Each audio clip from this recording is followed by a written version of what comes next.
Good morning, everyone, and welcome to our last day of rapid revision for Economics for Finance. As expected, as decided, 4 to 5 lectures. But I told you, if you remember, come what may, 30th September will be your last day for batch, right? And we can say we are on time, rather before time, because आज आपका class जो है वो 7:30 वगैरह से 7:15 तक नहीं चलेगा. It will be 15 minutes before. As per my judgement. जैसे एक मैप में गाड़ी जाती है, जब तो मैप ऑन करते हो तो एस्टिमेटेड टाइम ऑफ अराइवल वगैरह दिखता है, वैसे हमको भी एस्टिमेटेड टाइम समझता है, राइट? कल का जजमेंट कुछ और ही हो गया था जब हम ट्रैफिक में निकले थे. यस सर, एफएम के डाउट्स कैसे पूछे? एफएम के डाउट्स पूछने रहेंगे तो मेरे चार्ट बुक पे प्रीफेस में मैंने अपना पर्सनल व्हाट्सएप नंबर डाला है, तो आप प्लीज डाउट पूछने के वक्त सिर्फ एक ख्याल रखिए कि आप सुबह 8 से रात को 8 तक डाउट कभी भी पूछ सकते हो, और कम से कम 2 से 3 दिन का आपको वेटिंग टाइम रहेगा रिप्लाई के लिए. अगर आप एक बार डाउट पूछते हो और मैं रीड कर लेता हूं तो इसका मतलब ये नहीं कि मैं आपका डाउट तभी on the spot spontaneously solve कर लूंगा. ऐसा नहीं है, बहुत सारे डाउट्स आते हैं अलग अलग जगह से, तो थोड़ा पेशेंस रखना पड़ेगा. तो मेरा मोबाइल नंबर पर्सनल है, इसलिए बोल रहा हूँ रात को 8 से सुबह 8 कभी भी एक भी मैसेज नहीं चाहिए मुझे, ठीक है? कॉल भी नहीं, कॉल तो अलाउड ही नहीं है, कॉल तो अलाउड ही नहीं है. व्हाट्सएप आप कर सकते हो, और व्हाट्सएप पे आप फोटो के साथ अगर भेजोगे तो मुझे और क्लैरिटी रहेगा कि आपका डाउट क्या है. चलिए, तो हम लोग स्टार्ट कर रहे हैं दोस्तों. हमने चैप्टर 1 यूनिट 2 कंप्लीट किया. अब हम लोग प्रैक्टिकल क्वेश्चंस जहां जहां से आते हैं उसी पर फोकस कर रहे हैं, इसलिए हम बात करेंगे चैप्टर 2 यूनिट 4 की. चैप्टर 2 किस बारे में है? फिस्कल पॉलिसी के बारे में. आप सबको पता है 2 पार्ट होते हैं गवर्नमेंट पॉलिसीज के. You can say 2 pillars of our economy. One is fiscal policy, the other is monetary policy. When I say fiscal policy, it is regulated by Government of India. It is nothing but your budget. Your budget.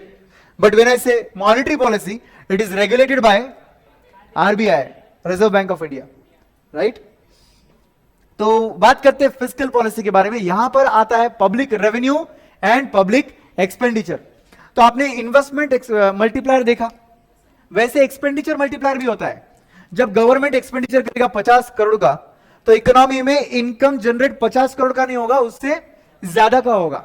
Suppose 50 crore डालकर 100 करोड़ का income generate हुआ है, तो इसका मतलब आपका multiplier value, government expenditure multiplier value 2 times का है वहां पर. फिर करेक्ट? यस.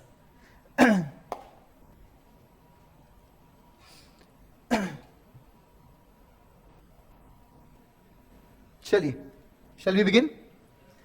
तो फिस्कल पॉलिसी, ये जो आपका क्वेश्चनियर बुक है, इसमें आप आ सकते हो पेज नंबर 29 पर. और अगर आप पेज नंबर 29 देखोगे तो पेज 29 पर आपको मिलेगा यहां पर क्वेश्चन नंबर 1. सब लोगों की देख सकते हैं स्क्रीन पर आप लोग. चलिए, assume that the marginal propensity to consume is equal to 0.6. What is the value of government spending multiplier? कुछ नहीं, आपका स्पेंडिंग मल्टीप्लायर का फॉर्मूला क्या रहेगा? 1/1 माइनस बी. आपको बी का वैल्यू दे रखा है, कितना दे रखा है? 0.6, मतलब 1/1 minus 0.6, that is 1/0.4, which comes to 2.5 times. 2.5 times का आपका गवर्नमेंट एक्सपेंडिचर मल्टीप्लायर है. What is the meaning of government expenditure multiplier? Government जब 100 करोड़ का खर्चा करेगा तो आपकी इकोनॉमी का इनकम 250 करोड़ से बढ़ जाएगा. समझे? 2.5 टाइम से बढ़ जाएगा.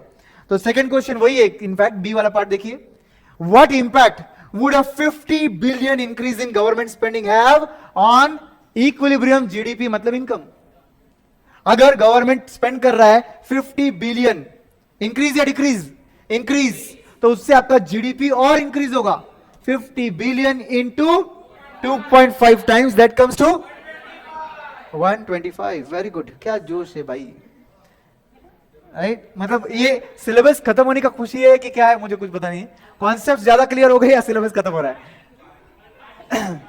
पार्टी? अरे दे देना आप पार्टी, कोई टेंशन मत लो, आपकी इच्छा मुझे मालूम है. ओके, आप तो 2 चीज देने वाले हो, पार्टी भी देने वाले हो, गिफ्ट भी देने वाले हो. क्या करने वाले हो आप? ट्रांसफर रिसीट्स पड़ा है आपको इतना, है ना? चलो इधर ध्यान दो. सी पार्ट क्या बोलता है? सी पार्ट क्या बोलता है? What about a 50 billion decrease in government spending? अरे 50 बिलियन इंक्रीज हो या डिक्रीज हो, चेंज इन इनकम 250 बिलियन का ही होगा ना. यस, इसलिए बी एंड सी का आंसर साथ में डालकर वर्ड क्या यूज किया, चेंज। और ऑब्वियसली अब अगर गवर्नमेंट स्पेंडिंग बढ़ रहा होगा तो इक्विलिब्रियम इनकम ज्यादा बढ़ेगा, गवर्नमेंट स्पेंडिंग अगर कम होगा तो इक्विलिब्रियम इनकम और भी कम होगा। ठीक है, आप सबको ये आंसर आया? यस। क्वेश्चन नंबर 2 की तरफ बढ़ते आगे। अभी क्वेश्चन 2 क्या बोलता है आपको, if country X has marginal propensity to consume of 0, what will be the value of fiscal multiplier? Sir ये फिस्कल मल्टीप्लायर क्या होता है? और कुछ नहीं, स्पेंडिंग मल्टीप्लायर होता है। सर फिर फिस्कल मल्टीप्लायर क्यों बोला? क्योंकि गवर्नमेंट स्पेंडिंग हो रहा है वहां पर, समझे? अब ये लोग क्या बोल रहे हैं, मार्जिनल प्रोपेंसिटी टू कंज्यूम 0 है। इसका तो एग्जांपल अपन ने क्लास में लिया है। अगर मार्जिनल प्रोपेंसिटी टू कंज्यूम 0 रहेगा तो 1/1 माइनस 0 मतलब 1/1, तो मल्टीप्लायर वैल्यू कितना होगा, 1। मतलब मल्टीप्लायर इफेक्ट है क्या इकोनॉमी में? नहीं है। तो आई होप वो तो बहुत इजी और सबका आंसर आ गया होगा। There is no multiplier effect, ये सेंटेंस लिखना पड़ेगा एग्जाम में। ठीक है, क्यों मल्टीप्लायर इफेक्ट नहीं? सर मल्टीप्लायर इफेक्ट है ना, 1 आंसर है। अरे जितना डाला इकोनॉमी में उतना ही इनकम है, तो मल्टीप्लायर इफेक्ट कहां हुआ? Third, average per capita income of the country rose from 42,300 to 50,000 and the corresponding figure for per capita consumption rose from 35,400 to 42,500. Find the spending multiplier for this economy. आपको basic multiplier का formula याद है क्या? 1/1 minus B. What is B? MPC. MPC का formula क्या था? Change in consumption upon change in income. तो ये लोगों ने कंजम्पशन का चेंज और इनकम का चेंज दिया है, बस उससे बी का वैल्यू निकालो, बी का वैल्यू पुट अप करके मल्टीप्लायर का वैल्यू आ जाएगा। यस और नो? तो ये रहा आपका चेंज इन कंजम्पशन, ये रहा आपका चेंज इन इनकम, दोनों को डिवाइड करके आपका मल्टीप्लायर का वैल्यू 0.922 आ रहा है। अच्छा इतना ही आंसर पढ़ो, आगे का मत पढ़ो। मुझे बताओ 0.922 मल्टी अगर आपका एमपीसी है तो मल्टीप्लायर वैल्यू छोटा रहेगा कि बड़ा रहेगा? कॉमन सेंस लगाओ, बड़ा रहेगा। क्यों? अरे इनकम का 92% तू खर्च कर रहा है तो वो आगे और मल्टीपल टाइम्स जाएगा ना। यस, तो एमपीसी जितना कम मल्टीप्लायर वैल्यू उतना कम, एमपीसी जितना ज्यादा मल्टीप्लायर वैल्यू उतना ज्यादा। तो आपका आंसर 1/1 माइनस 0.922 आएगा, 922 विच इज नथिंग बट 0.1/0.078 और आपका आंसर आता है 12.83 टाइम्स। आगे क्या होना चाहिए? टाइम्स। अब आप बताइए ऐसे हालात में अगर गवर्नमेंट 100 बिलियन स्पेंडिंग करता है इकोनॉमी में तो इकोनॉमी का इक्विलिब्रियम इनकम कहां रहेगा? 1283 बिलियन पर रहेगा। सही है कि नहीं? Yes, very good. Next question number 4 पर आते हैं। What would be the impact on GDP if the government spending and taxes are increased by 5 billion when the MPC is 0.9? अब MPC का वैल्यू दे रखा था 1/1 माइनस बी कर दो तो आपका आंसर 1/1 माइनस 0.9 मतलब 1/0.1 मतलब 10 टाइम्स आ जाएगा। तो डायरेक्टली अपना आंसर आ गया 10 टाइम्स बराबर। What impact would be there on GDP if the government spending and taxes are increased by 5 billion? ध्यान से सुनो, क्वेश्चन में एक क्वेश्चन नहीं 2 क्वेश्चन है। गवर्नमेंट स्पेंडिंग बढ़ने का भी इंपैक्ट बताना है आपको, टैक्सेस का भी इंपैक्ट बताना है, दोनों का नेट इंपैक्ट बताना है। पहले गवर्नमेंट स्पेंडिंग की बात करते हैं। गवर्नमेंट अगर स्पेंडिंग करेगा 5 बिलियन से तो इंटू 10 आपकी इकोनॉमी का इक्विलिब्रियम इनकम 50 बिलियन से इंक्रीज हो जाएगा। जेपा इन गवर्नमेंट स्पेंडिंग कितने से बढ़ रहा है? 5 बिलियन। आपका मल्टीप्लायर वैल्यू कितना है? 10 टाइम्स। आपका गवर्नमेंट स्पेंडिंग इंक्रीज हो रहा है तो इक्विलिब्रियम इनकम 50 बिलियन से इंक्रीज होगा ना। यस, तो पहले पार्ट का आंसर समझा, 50 बिलियन से इंक्रीज इन इनकम हुआ।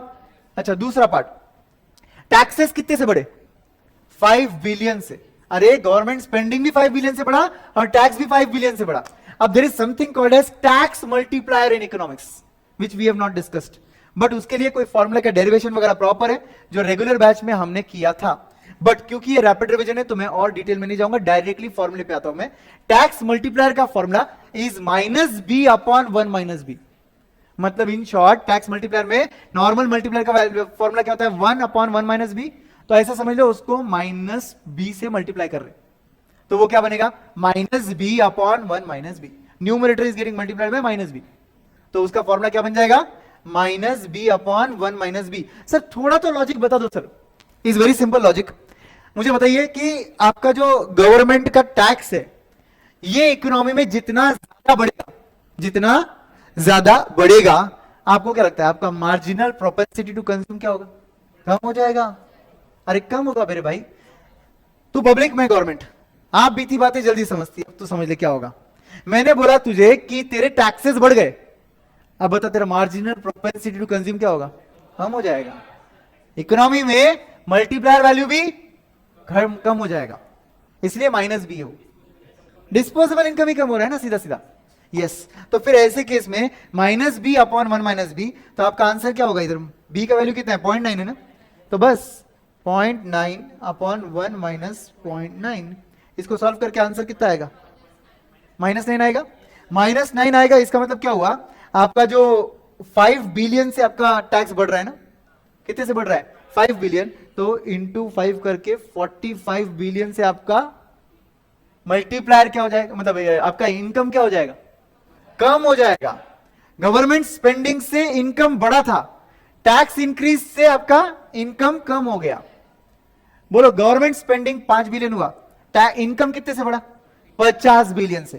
टैक्सेस 5 बिलियन से बढ़े, इनकम कितने से फॉल हुआ? 45 बिलियन से।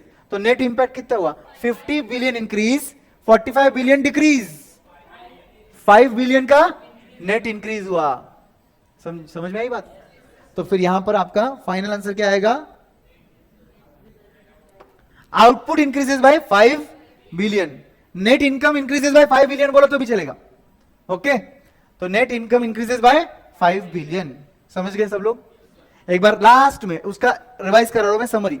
गवर्नमेंट स्पेंडिंग बढ़ेगा तो तू जनता है, तेरा इनकम बढ़ेगा, इसलिए इक्विटी इनकम ऊपर जा रहा है। कितने से? 50 बिलियन से।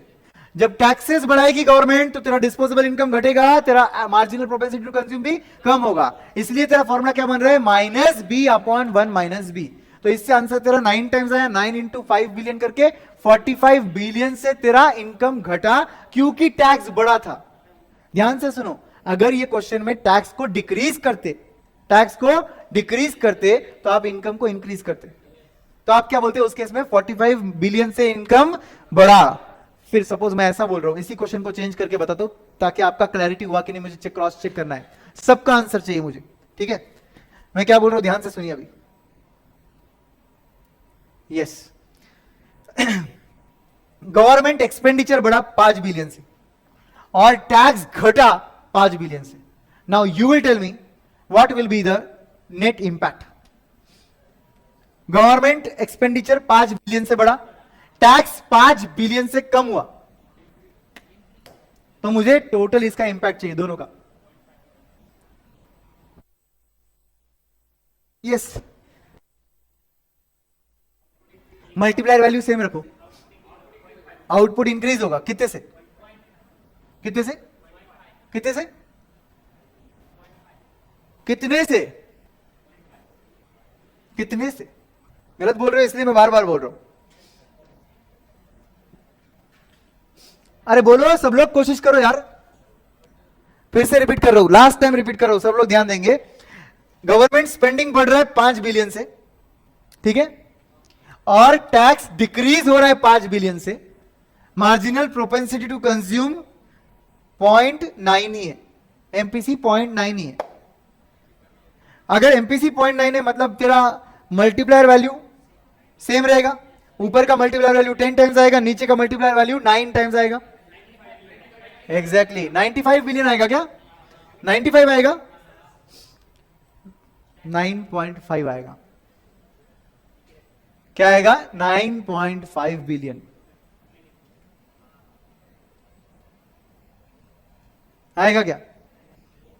अरे सब लोग सॉल्व नहीं कर रहे इसलिए मैं कुछ भी बोल रहा हूं, तुम करो ना सॉल्व यार। अरे तुम क्यों नहीं सॉल्व कर रहे? मगर बुक पे क्यों नहीं सॉल्व कर रहे? कैसे पे बस कर रहे हो कुछ कोई लोग। 95 बिलियन आएगा, करेक्ट। कैसे आएगा? 5 into 10, 50 billion increase, okay, and tax के अंदर 5 इंटू 9, 45 बिलियन इंक्रीज। सर वो क्यों इंक्रीज हुआ? क्योंकि टैक्स घटा, तो तेरा इनकम, इक्विलिब्रियम इनकम 50 लाख से बढ़ा, 50 बिलियन से बढ़ा, और ये टैक्स की वजह से 45 बिलियन से बढ़ा, तो टोटल 95 का इंपैक्ट होगा। इस क्वेश्चन में तेरा टैक्स बड़ा था, इसलिए तेरा इनकम घटेगा। कितने से घटेगा? 45 से। और गवर्नमेंट एक्सपेंडिचर से तेरा इनकम कितने से बढ़ेगा? 50 से। तो नेट इंपैक्ट कितने का हो गया? 5। अब आई बात समझ में? Okay, question number 5। Suppose that increase in government spending has been 5 billion. Assume that the marginal propensity to consume is 0.6. What is government spending multiplier? अरे इतने आसानी निकाल लो। 1/1 minus 0.6, 1/0.4 मतलब 2.5। दूसरा, what would be the 5 million increase in government expenditure have on the same question है, same question है। 5 billion into, yes, 5 billion into 2.5 which comes to 12.5 का क्या होगा? इंक्रीज होगा, बराबर है ना? यस, आगे बढ़े। For an economy with the following specification, consumption का फंक्शन दे रखा है आपके पास 50 प्लस 0.75 YD, इन्वेस्टमेंट आपको दिया है 100 का, गवर्नमेंट एक्सपेंडिचर आपको दे रखा है 200 का, ट्रांसफर पेमेंट्स आपके 110 है, एंड इनकम टैक्स का रेट आपका 0.2Y है, मतलब induced, right. Calculate the equilibrium level of income and value of investment multiplier. ठीक है सब लोग? अब इस केस में आपका इक्विलिब्रियम इनकम का फॉर्मूला क्या है? C plus I plus G, X और M नहीं है ना? ओके, तो C की जगह क्या लू? 50 plus 0.75 into Y minus 0.2Y plus 110 का ट्रांसफर रिसिट्स प्लस 100 का इन्वेस्टमेंट प्लस 200 का गवर्नमेंट एक्सपेंडिचर। अब इसको सॉल्व करेंगे तो आपका answer y is equal to 50 plus 100, 150 plus 200 that is 350 आएगा, प्लस 0.75y माइनस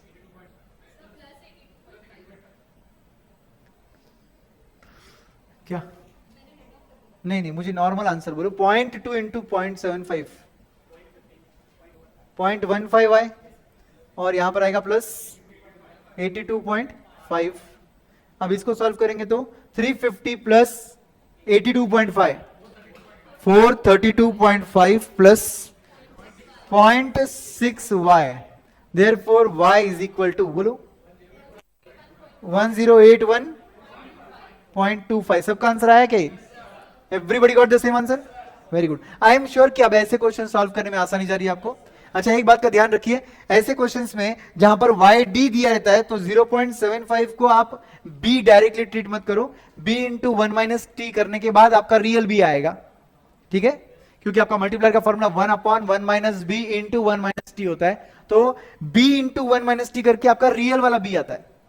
रियल वाला B क्या होता है सर? मतलब डायरेक्टली 1/1 माइनस B करके भी आप डायरेक्टली करते हो, मगर कब? It should be adjusted with tax. Okay, so that means you can not से आपका 0.75 जो है वो B है।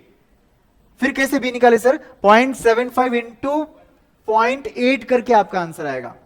सर 0.8 कहां से आया? टैक्स रेट 0.2 है, तो 1 माइनस 0.2 करूंगा तो कितना आएगा? 0.8। 0.8 को अगर मैं 0.75 से मल्टीप्लाई करूंगा तो 0.6 आएगा। तो मेरा रियल वाला B कितना है? 0.6।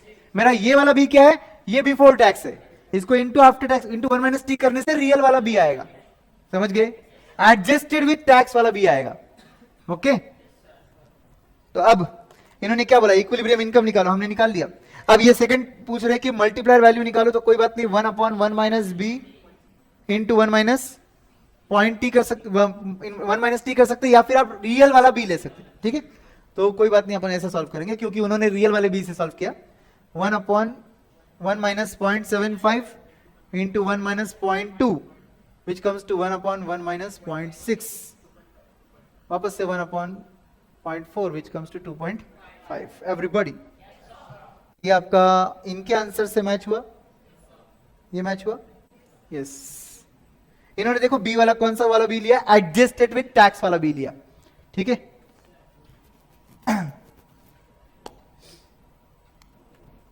सर आपकी इस रिवीजन सीरीज से न्यूमेरिकल तो बहुत अच्छे से हो गए सर, और बता दो कि आपकी इस चार्ट बुक वाला कोई और मॉड्यूल रेफर नहीं करना है क्या?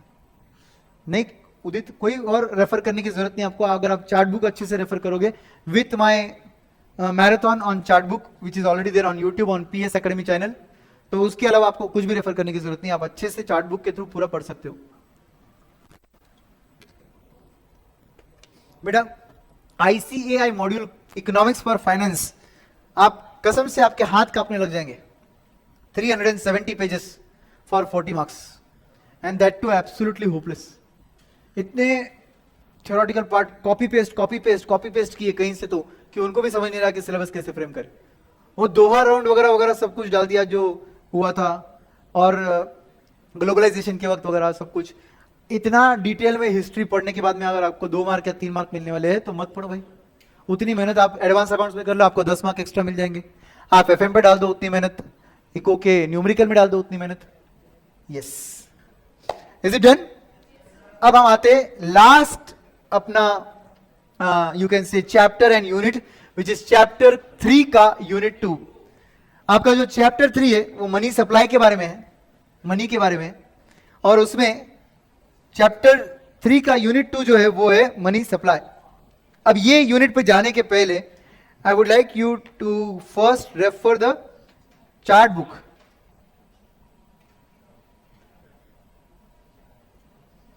EFF का चार्ट बुक का पेज नंबर 33, जिनके पास फिजिकल कॉपी आप ओपन कर सकते हो।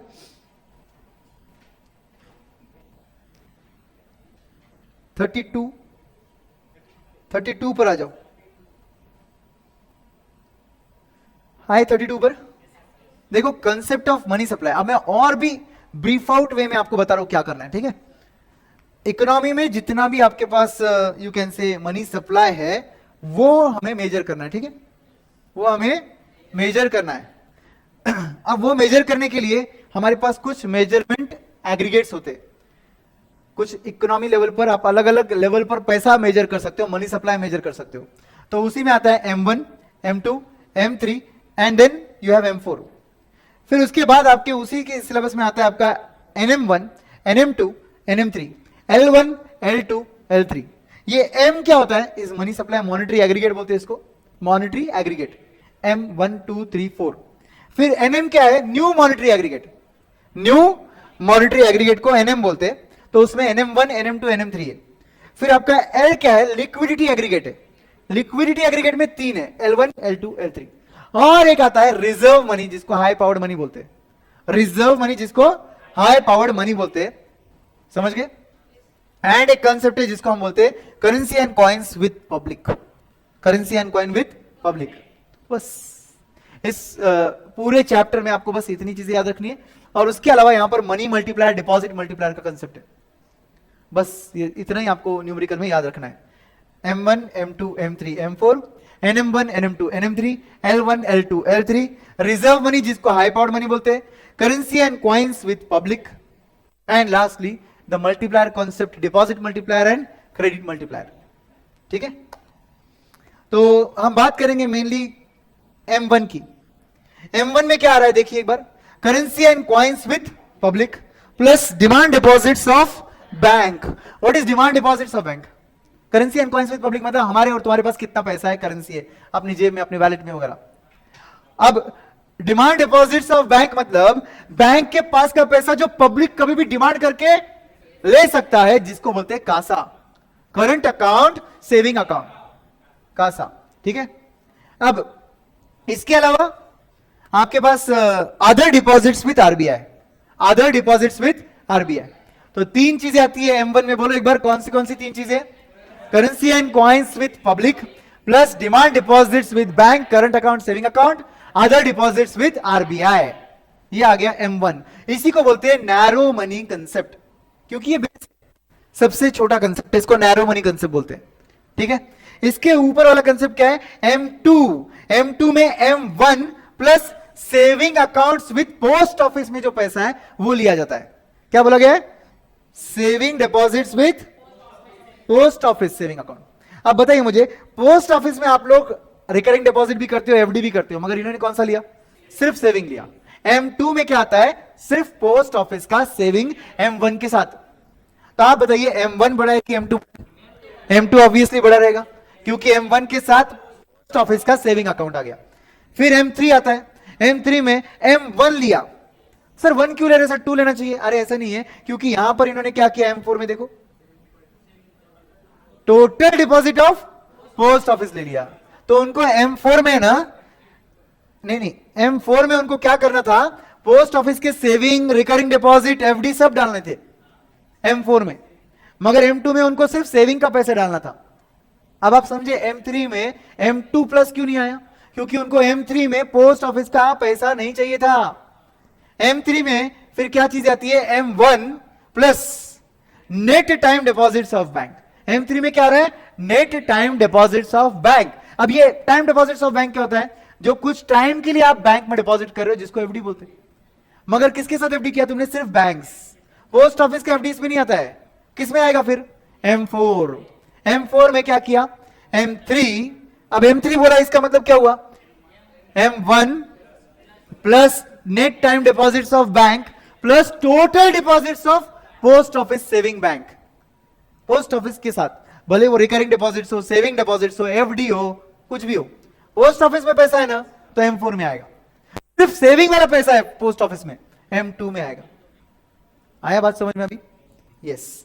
Excluding what, national saving certificates, इनका नाम तो आपने टैक्स में सुना ही होगा, NSC, national saving certificate, 80C के अंडर डिडक्शन मिलता है ना रे, यस, वो यहां पे इंक्लूड नहीं होता, ठीक है। तो ये थे आपके main part, M1, M2, M3, M4। अब यहां पर एक बात आपको याद रखनी पड़ेगी, और वो बात क्या है, नोट के तौर पे आप लिखोगे, लिखो deposit money of public is equal to, deposit money of public is equal to, deposit money of public is equal to demand deposits with bank, demand deposits with bank, इसी को बोल दो CASA, plus other deposits with RBI, other deposits with RBI. इन दोनों को मिलाकर क्या बोलते हैं, डिपॉजिट मनी ऑफ पब्लिक। ध्यान से सुनो भाई, अभी डिपॉजिट मनी ऑफ पब्लिक में डिमांड डिपॉजिट्स ऑफ बैंक लिया क्या आपने, CASA, other deposits of RBI लिया क्या आपने। इसका मतलब ये टोटल मिलाकर, इसको छोड़ा, यहां पर क्या है, तो कहने से ये टोटल मिलाकर क्या है, डिपॉजिट मनी ऑफ पब्लिक है। इसका मतलब M1 का एक और फॉर्मूला बन सकता है ना, बोलो क्या बनेगा, M1 is equal to currency and coins with public plus deposit money of public. तो पिक्चर देखने आए हो, लिखो ना, लिख क्यों नहीं रहे हो फिर। M1 is equal to currency and coins with public, currency and coins with public, लिखा currency and coins with public plus deposit money of public, deposit money of public, लिख रहे हो क्या सब लोग।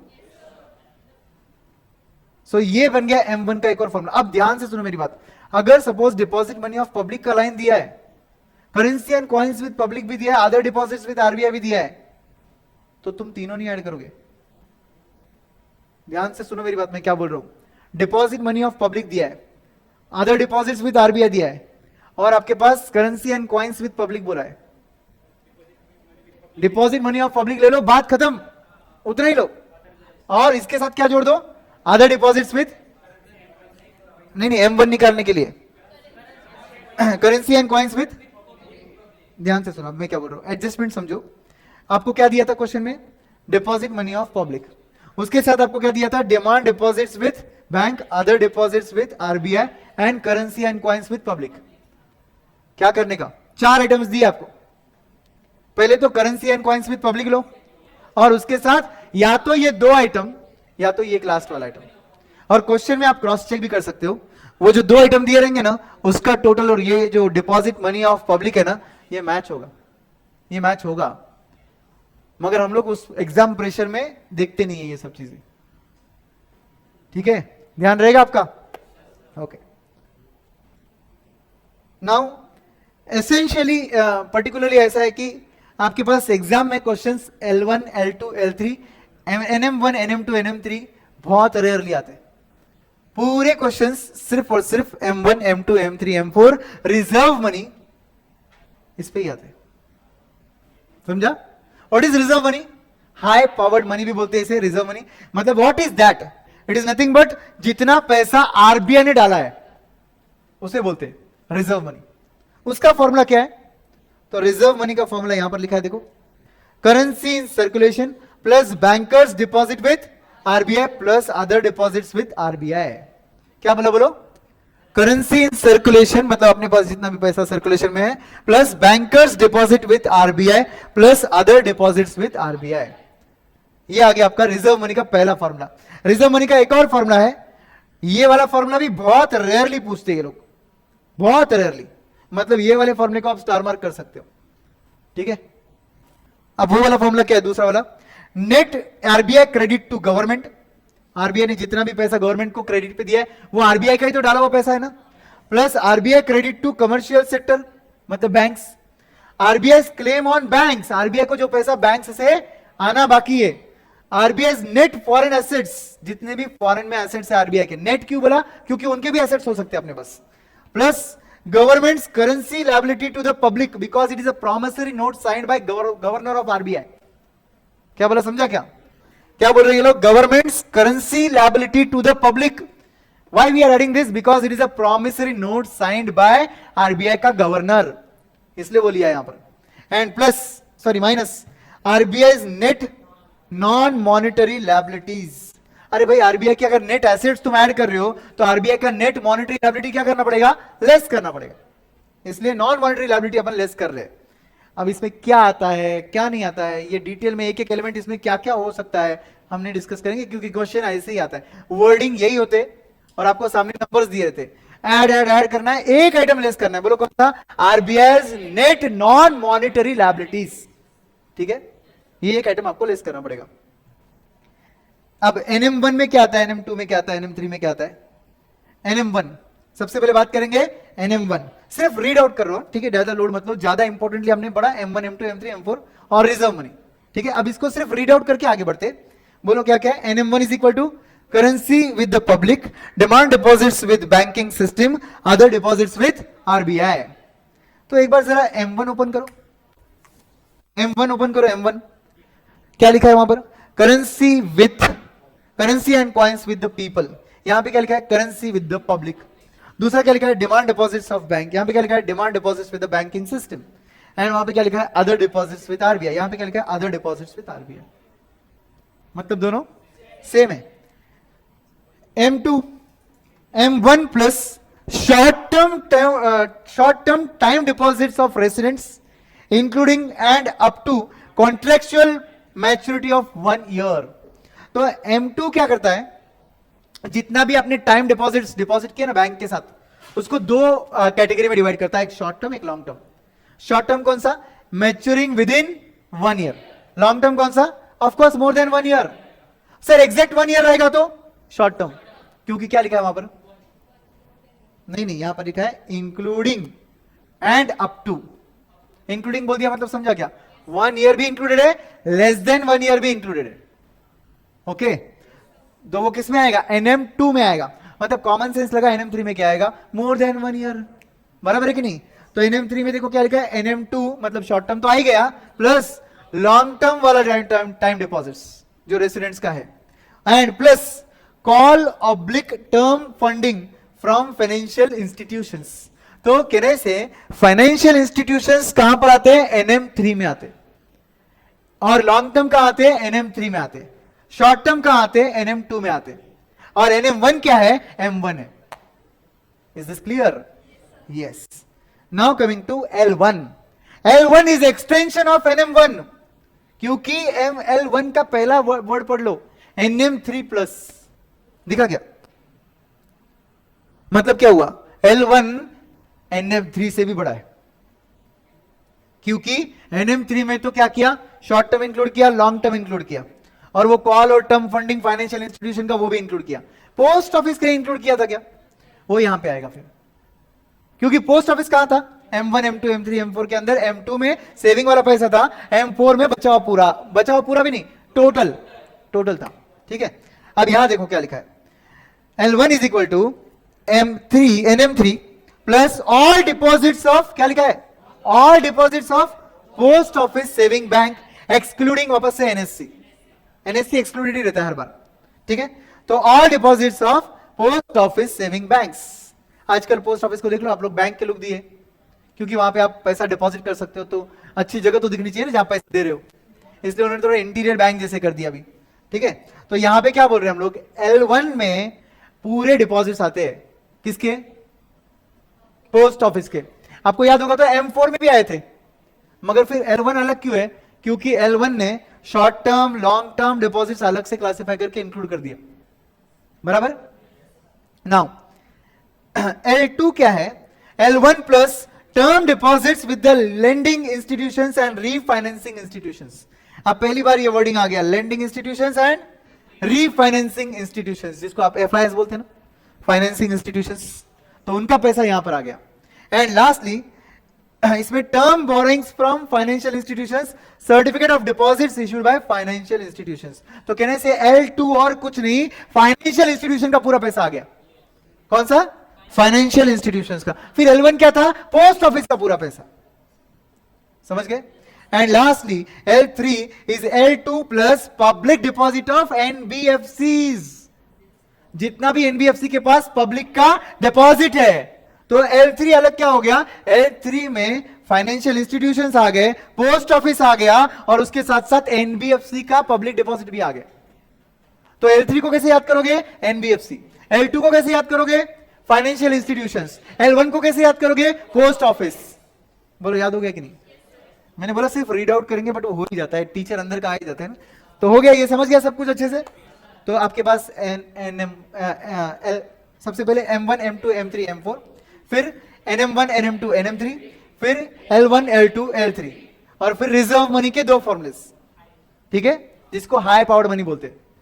ठीक है, अब आते हैं आपके डिपॉजिट मल्टीप्लायर वाले कंसेप्ट पर। यहां पर चार्ट बुक में पेज नंबर 38 पे जगह है, देखो, ओपन मार्केट ऑपरेशंस के ऊपर, वहां पर आपको एक कंसेप्ट लिखना है।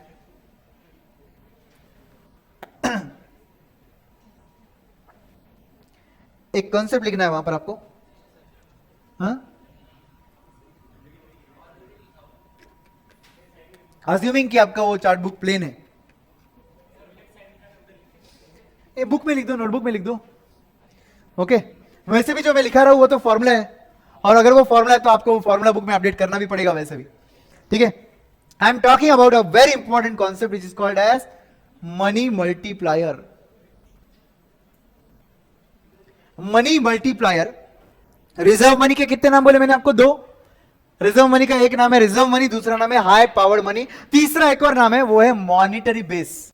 क्या बोलते हैं उसको, मॉनिटरी बेस। एक काम कर लो, कहीं पे लिख दो, रिजर्व मनी ऑब्लिक, या फिर ऐसे लिखो, also called as A.K.A, also called as high powered money, also called as monetary base, also called as monetary base. ठीक है, अब बताइए,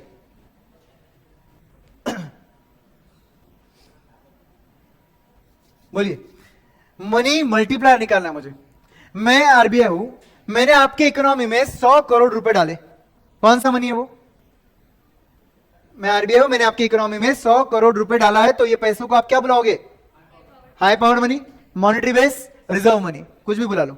ठीक है, और आज आपके इकोनॉमी में मनी सप्लाई सपोज 800 करोड़ का है, मैंने 100 करोड़ डाले थे, इकोनॉमी में मनी सप्लाई कितने का हो गया, 800 करोड़ का हो गया, तो आपका मनी मल्टीप्लायर 8 टाइम्स का हो गया। तो फॉर्मूला क्या बनेगा मनी मल्टीप्लायर का, 800 करोड़ क्या थे, मनी सप्लाई, अपॉन 100 करोड़ क्या था, मॉनिटरी बेस, एवरीबॉडी, जिसको हाई पावर्ड मनी भी बोल सकते हो आप, रिजर्व मनी भी बोल सकते हो। तो आपका मनी मल्टीप्लायर का फॉर्मूला है, चाहिए तो ब्रैकेट में H लिख दो इसको, because H is nothing but high powered money. Monetary base को H बोलते because it is high powered money. तो मनी सप्लाई का फॉर्मूला क्या बन सकता है? Therefore money supply is equal to, बोलो, H इंटू M। बोल सकते क्या? What is H? Monetary base, high powered money. M क्या है? Small m, money multiplier.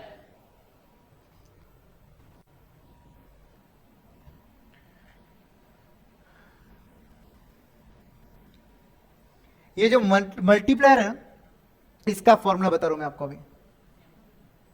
Multiplier को जिसको हम m बुला रहे हैं, उसका फॉर्मूला है 1 plus C upon R plus C plus E. ये क्या है सर?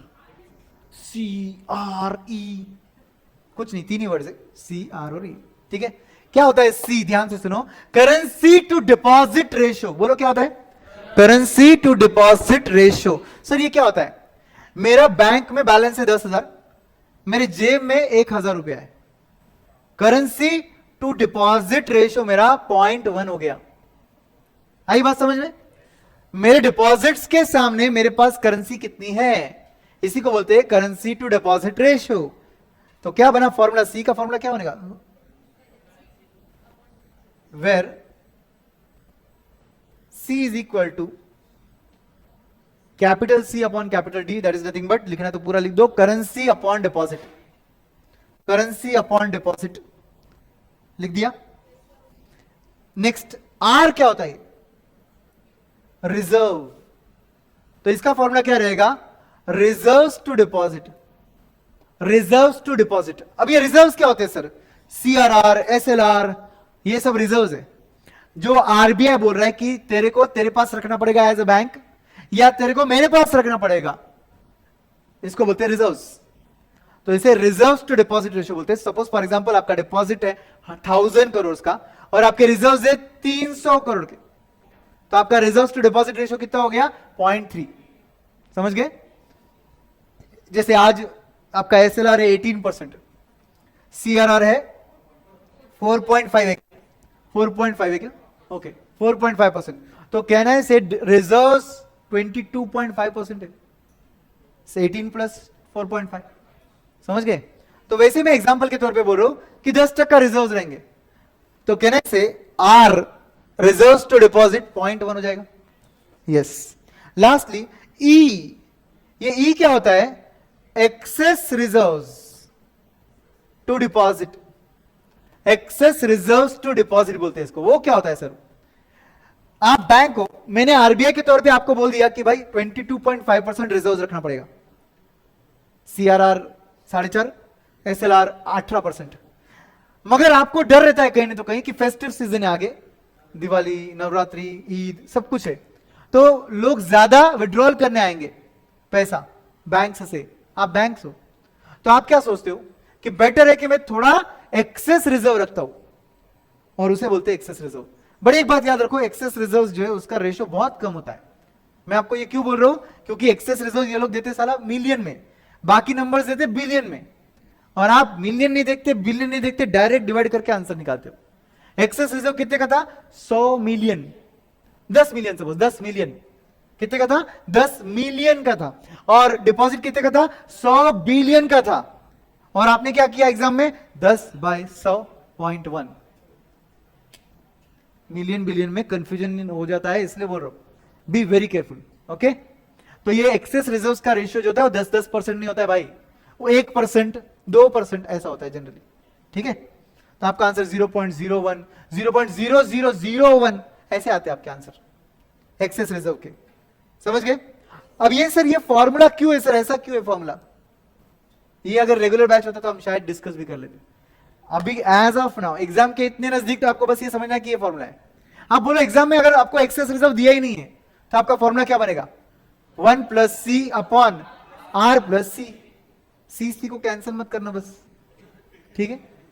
हाँ, तो ये आपका मल्टीप्लायर का फॉर्मूला बन गया। ठीक है, यहां तक का पार्ट पूरा क्लियर है? Any doubt? अगर आपके पास सिर्फ रिजर्व्स दिए, सिर्फ रिजर्व्स, तो आपका फॉर्मूला क्या बनेगा? कुछ नहीं, 1/r। क्या बनेगा? 1/r, which is nothing but deposit multiplier का नॉर्मल फॉर्मूला है। डिपॉजिट मल्टीप्लायर का नॉर्मल फॉर्मूला क्या है? 1/r। मनी मल्टीप्लायर का फॉर्मूला ये सब आता है। समझ गए? चलो क्वेश्चन सॉल्व करें क्या अभी इस पे?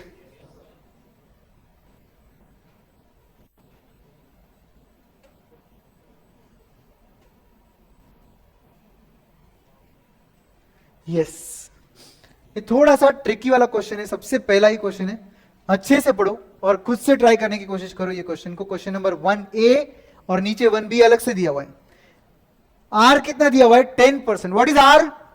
Reserves to deposit ratio 0.1। ठीक है। करेंसी कितना दिया है? 400 बिलियन। डिपॉजिट कितना दिया है? 800 बिलियन। बोलो स्मॉल सी निकलेगा? Small C is capital C upon capital D. बोलो कैपिटल सी कितना है? 400 बिलियन अपॉन डिपॉजिट कितना है? 800 बिलियन। दोनों बिलियन में है, तो आपका आंसर कितना आ गया?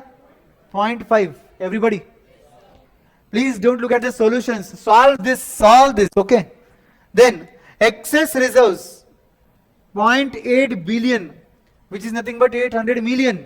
आपने को क्या चाहिए? बिलियन। ठीक है, इसको क्या बोलते हैं? Small E is equal to capital E upon D. बोलो एक्सेस रिजर्व कितने आपके? 0.8 बिलियन। डिपॉजिट कितने के? 800 बिलियन। दोनों बिलियन बिलियन में, अभी कोई टेंशन नहीं है। सॉल्व करके आंसर निकालो। 0.8 बाई 800 0.0001 आता है ना? अच्छा 20 क्या? 0.001 आया क्या? सबका आया? ओके।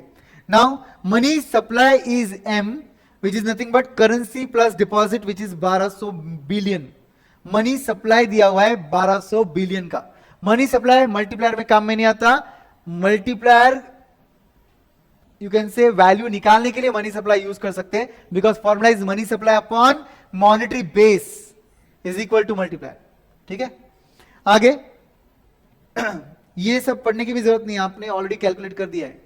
जब हम बोलते हैं करेंसी टू डिपॉजिट इज 0.5, इसका मतलब जितना भी डिपॉजिट है उसके सामने पब्लिक खुद के पास 50% पैसा रखता है। बराबर है? अब सॉल्यूशन की बात करेंगे। मल्टीप्लायर का फॉर्मूला आपको पता है क्या है? बोलो 1 plus C upon R plus E plus C. तो बोलिए 1 प्लस 0.5 एवरीवन डिवाइडेड बाय 0.1 का रिजर्व है प्लस एक्सेस रिजर्व 0.001 थे ना, और प्लस करेंसी है 0.5। तो इसको अगर मैं सॉल्व करूंगा तो 1.5 अपॉन 0.601 बराबर ना? इससे आपका आंसर 2.49 के आगे कुछ तो रहेगा ना, तो 495 है ना? 2.5 बना दो उसको। 2.5 टाइम्स मल्टीप्लायर कितने का है? 2.5 टाइम्स का है। बराबर? तो अब इसका मतलब क्या हुआ? ये वाले मल्टीप्लायर का मतलब क्या है? अगर मैं आरबीआई हूं, आप इकोनॉमी हो, मैं आपके इकोनॉमी में 100 करोड़ अगर डालूंगा तो आपके इकोनॉमी का मनी सप्लाई 250 करोड़ हो जाएगा। आई बात समझ में? Okay. Now second part is saying if the, अच्छा by the way money supply कितना बोला है?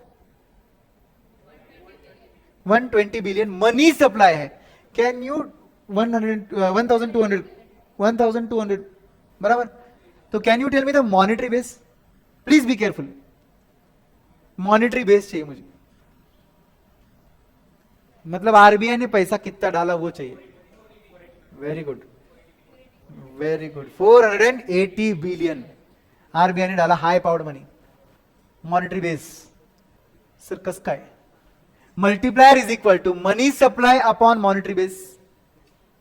इसी को यूज करके monetary base is equal to कर दिया, और क्या है? मनी सप्लाई 1200, मल्टीप्लायर नीचे ला लिया 2.5, 1200 बाई 2.5 करेंगे तो आंसर 480 बिलियन। ठीक है, यहां तक समझा? आगे बी पार्ट देखिए इसका। If the reserve increases to 15% what will be the money multiplier? कोई बात नहीं, सेम कैलकुलेशन करना है, सिर्फ रिजर्व जो ऊपर आपने 0.1 लिए थे उसको 0.15 लेकर सॉल्व करना है। बोलिए एक बार यहां पर सॉल्व कर देते।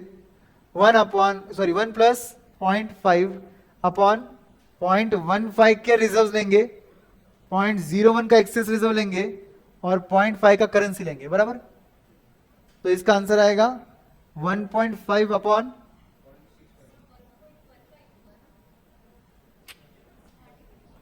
ये आएगा आपका 0.15 प्लस 0.5 0.651 2.30 आया क्या आंसर?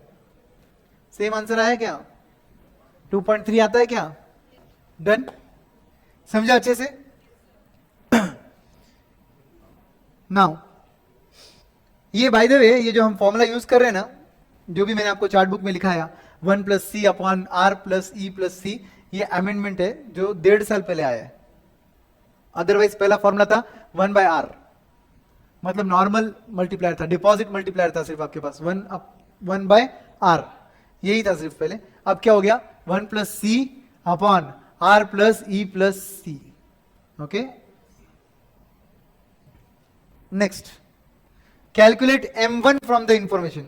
M1 निकालना है दोस्तों, आपको याद है क्या? प्लीज सॉल्यूशन मत दिखिए, बोलिए मुझे। M1 में आपके पास करेंसी विद पब्लिक आता है क्या? Demand deposits with banking system आता है क्या? बैंकिंग सिस्टम का डिमांड डिपॉजिट मतलब CASA? Yes. Time deposits with banking system आता है क्या? नहीं आता है ना, तो ये कट कर दूं, ये कट कर देते, ठीक है। Other deposits with RBI, yes आता है। And saving deposits of post office, अरे M1 में नहीं, वो M2 में आता है, बराबर। तो इसको भी कट कर देंगे, बस इन तीनों का टोटल लेना है आपको 90, ये 2 लाख और ये 280, 5,70,000 करोड़, बराबर एवरीबॉडी। नेक्स्ट, समझा यहां तक? Compute credit multiplier if the required reserve ratio is 10%, 12.5%। बोलो, for every 1 lakh deposited in the banking system, what will be the total credit money created with the banking system in each case? कितने cases है आपके पास? दो है ना। R is 10%, R is 12.5%। बोलो, आपका multiplier का नॉर्मल फॉर्मूला क्या रहेगा? 1/R, क्योंकि यहां पे करेंसी नहीं है और एक्सेस रिजर्व नहीं है, कुछ नहीं है। तो यहां पर फर्स्ट केस में आपका आंसर आएगा मल्टीप्लायर इज इक्वल टू 1/0.1, बराबर, which is 10 times. Second case में आपका आंसर आएगा 1/0.125, which comes to 8 times. 1 lakh रुपए आपके बैंकिंग सिस्टम में डिपॉजिट कौन कर रहा है? आरबीआई। तो उसका कितना पैसा हो रहा है? 1 लाख इंटू 10, अरे 1 lakh into 10, 10 lakh. And second case में आपका आंसर 1 लाख इंटू 8, 8 लाख। समझ गए? Yes. So 10 times, 8 times, 10 lakhs, 8 lakhs। Are you with me? Fourth question, ICAI module का क्वेश्चन लग रहा है। Notes in circulation, currency, circulation of rupee coin, circulation of small coins, cash on hand with bank. आपको क्या निकालना है? मैंने बोला ना आपको, करेंसी विद पब्लिक का क्वेश्चन आता है, M1, M2, M3 का आता है, रिजर्व मनी का आता है और मल्टीप्लायर का आता है। ये 6 इनके फेवरेट क्वेश्चन है, फेवरेट क्वेश्चन है, ठीक है।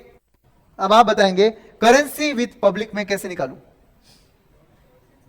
बोलो, नोट्स इन सर्कुलेशन आएगा, रूपी कॉइन इन सर्कुलेशन आएगा, स्मॉल कॉइन्स इन सर्कुलेशन आएगा, cash on hand with bank आएगा? नहीं, ये आपको माइनस करना पड़ेगा। सर नहीं आएगा ये, ठीक है, माइनस क्यों कर रहे हैं? क्योंकि आपने ये टोटल करेंसी इन सर्कुलेशन ले लिया जिसमें बैंक भी है और पब्लिक भी है, मगर आपको किसका चाहिए? पब्लिक का चाहिए। तो जो बैंक के पास का पैसा है वो निकाल देना, समझे? Be careful, okay, you have to deduct that. So आपका आंसर कितना आता है? 249,6611 प्लस 25572 प्लस 743 माइनस 98,305, 24,24,621 आया क्या? करोड़ लिख रहा है आगे, करोड़। ये देखो रुपीज इन करोड़ लिखा है, ठीक है। M2 निकालना है हमको अभी, निकाल पाएंगे क्या M2? बोलिए। M2 कैलकुलेशन के लिए M1 plus post office saving account का पैसा लेना, बराबर। बोलो, notes in circulation, yes. Circulation of rupee coin, small coin, post office saving का पैसा M2 में जाएगा। पहले M1 निकालते, ठीक है, तो वो मत लो फिलहाल। Cash on hand with bank, लेंगे मगर लेस करके लेंगे। लेस करके क्यों लेंगे? क्योंकि अब भी ऊपर सीखा अपन ने, ठीक है। उसके बाद deposit money of public, deposit money of public, अभी अभी नोट लिखा था हमने, ये लेंगे तो ये दो नहीं लेंगे क्योंकि ये दोनों का टोटल ही वो है। तो नीचे के दो क्या है? Demand deposits with bank, other deposits with RBI. अब जरा क्रॉस चेक कर लो इन दोनों का टोटल उसके मैच होता है क्या? ऊपर वाले के साथ चेक करो एक बार, होता है क्या? 173,76,92 plus 38,507 is it exactly equal to 177,6199? Yes. अब total deposit of post office लेंगे क्या? And total deposits with bank लेंगे क्या? नहीं। बस आप जो जो टिक करे हो उसको ऐड करो और एक चीज को माइनस करो और वो 177,6199 को ऐड कर दो, आपका आंसर M1 का आएगा। कितना आएगा? 41,25,915। ये मैच हो गया।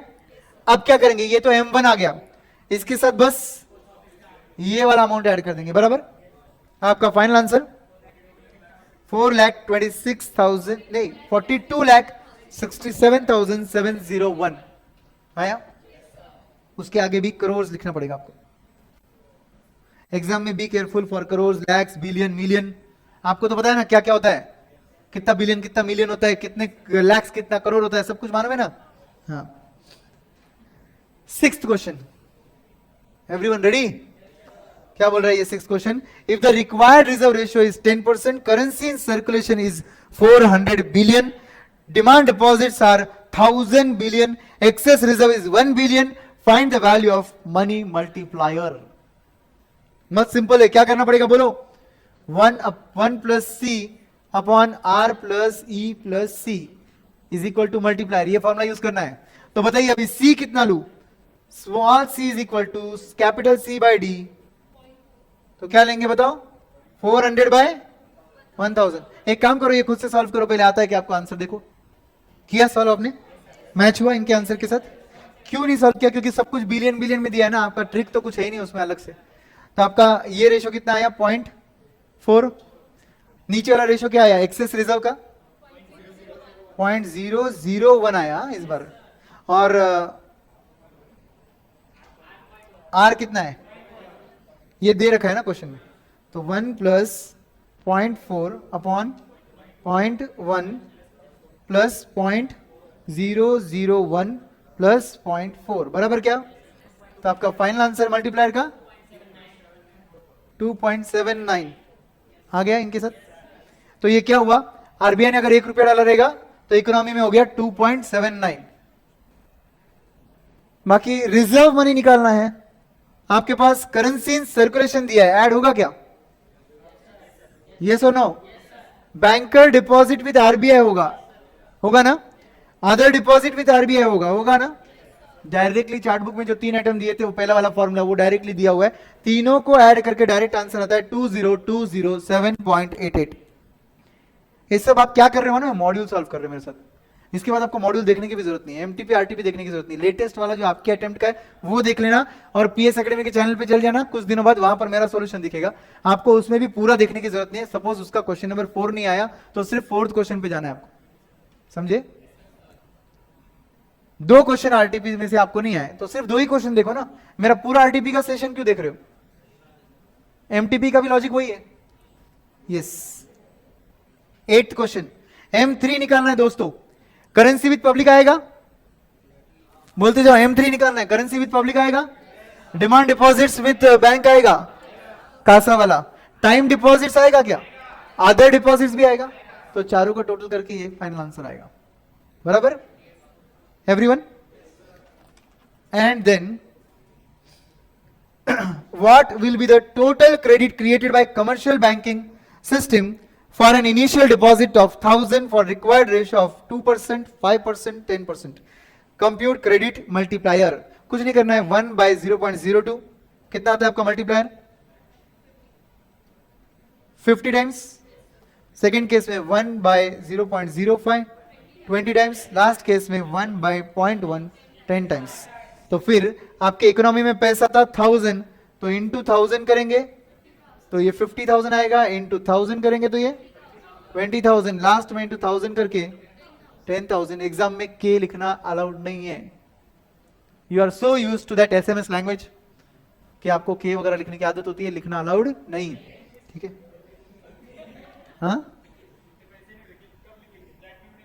हाँ, इतने पैसों का तुम्हारा हिसाब भी नहीं होता होगा ना। हाँ, distinguish between M1 and M2. Find out M1 when the country has the following monetary asset information as of 31st March 2020. Cash in hand of public आएगा, demand deposits, saving type accounts, क्यों नहीं, saving type account is demand deposit ना, but demand deposit ऊपर लिखा हुआ है, saving type account आएगा क्या, फिर नहीं आएगा ना। सेविंग टाइप अकाउंट बोला है, इसका मतलब वो किसका हो सकता है, आपका वो कोई भी टाइप का सेविंग अकाउंट हो सकता है, पोस्ट ऑफिस का भी हो सकता है, इसलिए मत लो उसको।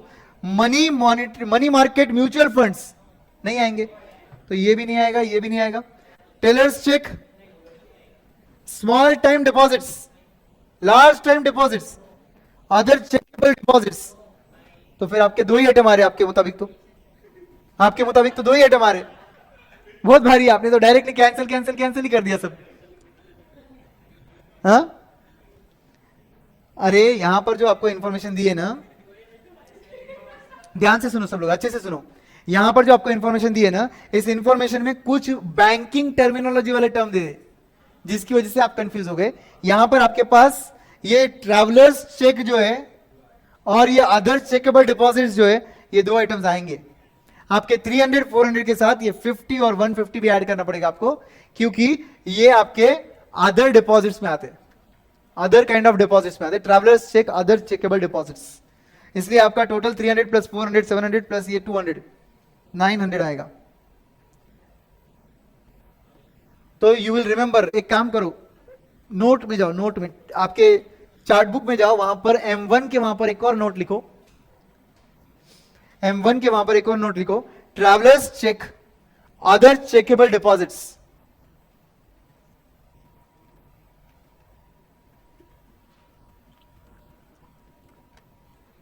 Travellers cheque, other checkable deposit are part of other deposits.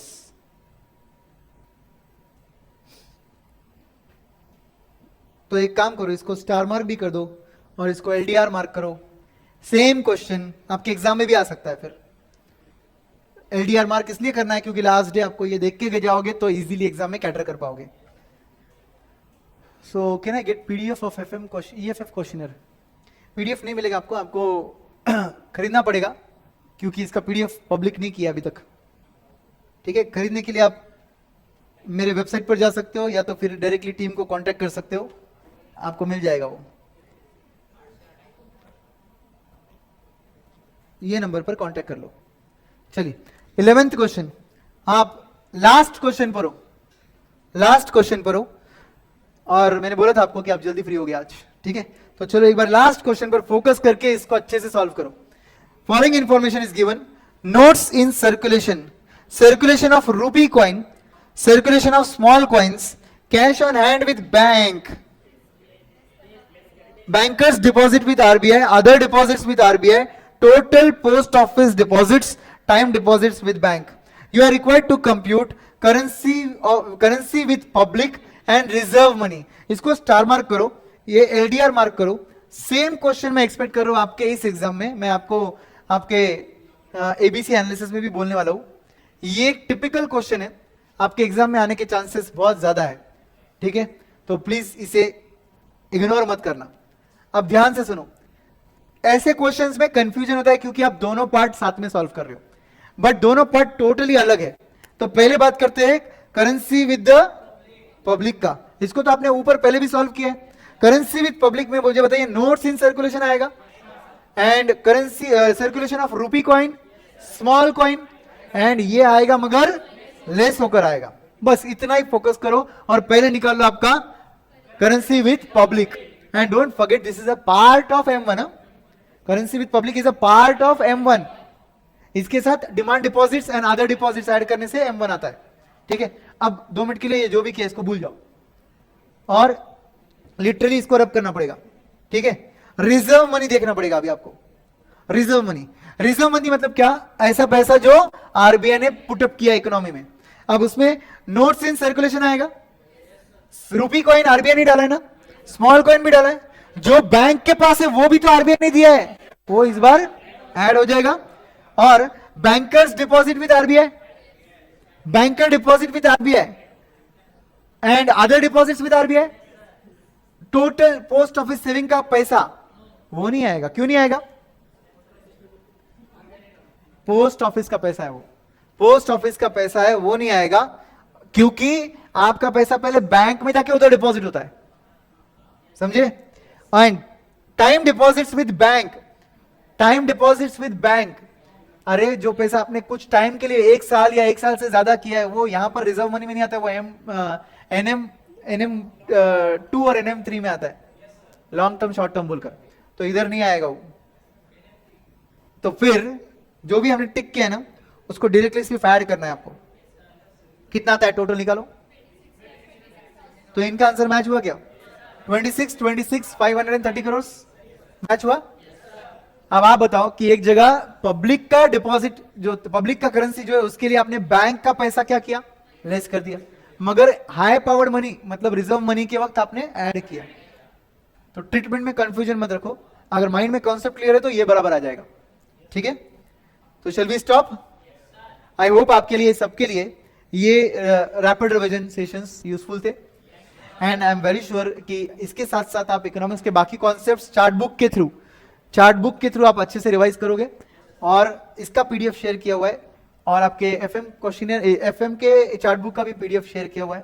Concepts recall करने के लिए एक दिन पहले एग्जाम के ये रिकॉल करने के लिए बहुत अच्छा है, बट तभी अच्छा है जब आप सिलेबस पढ़ते वक्त रेगुलर बेसिस पे इससे रिवीजन करोगे। अगर आप ये सोचोगे कि मैं पढ़ते रहूंगा, क्वेश्चंस वगैरह सॉल्व करूंगा और एग्जाम के एक दिन पहले डायरेक्टली ये लूंगा चार्ट बुक, तो आपका कंफ्यूजन और बढ़ेगा। अगर आपको लगता है कि एक दिन पहले आपको चार्ट बुक पढ़ना है तो उसके लिए आपको क्या करना चाहिए? अभी से चार्ट बुक्स रिवीजन स्टार्ट करने पड़ेंगे। फॉर्मूला बुक एफएम का, फॉर्मूला बुक ईएफएफ का, दोनों के चार्ट बुक्स, ये आपके पूरे क्वेश्चनर के सॉल्यूशंस जो हमने साथ में सॉल्व किए, एफएम के भी और ईएफएफ के भी, they are more than sufficient. इसके आगे अगर आपको कुछ सच में सॉल्व करना चाहिए अलग से, तो आपने सिर्फ और सिर्फ आपका आइटम का एमटीपी आरटीपी सॉल्व करना चाहिए। पिछला वाला भी मत देखो, वो भी कवर कर दिया इधर। ठीक है, thank you very much friends and see you soon.